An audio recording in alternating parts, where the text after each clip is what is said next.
We have tens of millions of legal and illegal aliens present in the United States, and we're expected to believe none of them vote. You buy that?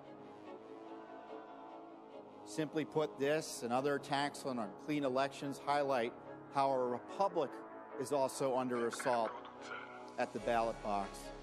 Judicial Watch has a massive project to force states and counties across the nation to do the basics and clean up their voter rolls. The Justice Department should be doing this, but is largely AWOL, and so we have to do the hard work, because dirty election rolls can mean dirty elections.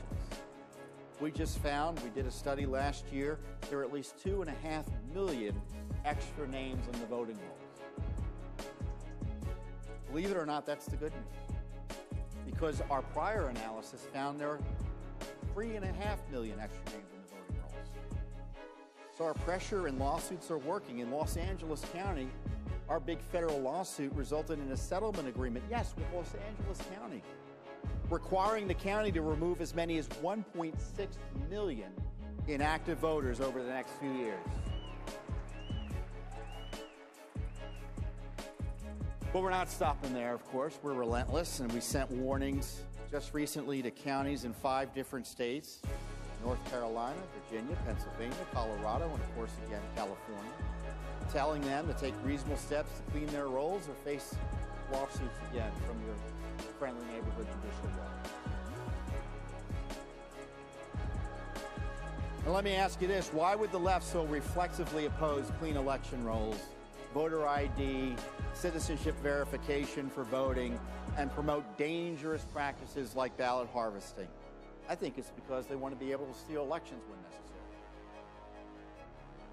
The Soros-funded left has hundreds of groups attacking clean elections and voter ID, and now even the Electoral College. And on the other side is just little old Judicial Watch and 1 or 2 other groups.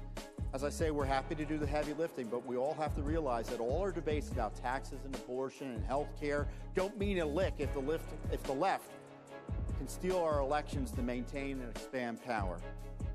Never before in our nation's history have we seen such a sustained attack on our Republican form of government.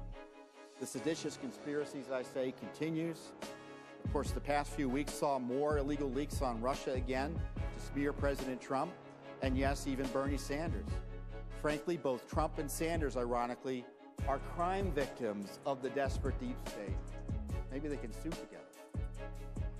And the assault on our borders continue. Rising leftists openly call for open borders and seek to erase the distinction between citizens and non-citizens.